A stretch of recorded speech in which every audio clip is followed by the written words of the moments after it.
Mahigit 1,000 personnel ng North Luzon Expressway o NLEX ang ipakakalat para sa inaasahang pugso ng dami ng mga motorista para sa darating na Semana Santa.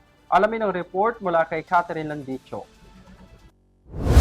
Siniguro ng pamunuan ng North Luzon Expressway na handa na ito para sa buhos sa mga motoristang babiyahe ngayong Semana Santa.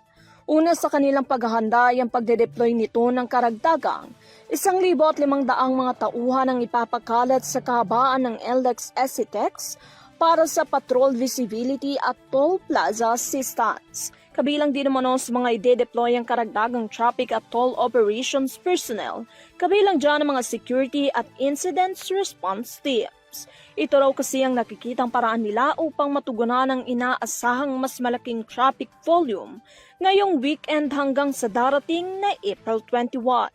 Samantala sa inaasahang pagdami ng mga biyahero sa panahon ng Kwaresma, ang Land Transportation Franchising and Regulatory Board o LTFRB ay nagbigay naman ng mga special permit sa higit 1,000 mga bus at sinimula ng pagsasagawa ng mga surprise inspections upang matiyak ang isang ligtas at maayos na Semana Santa.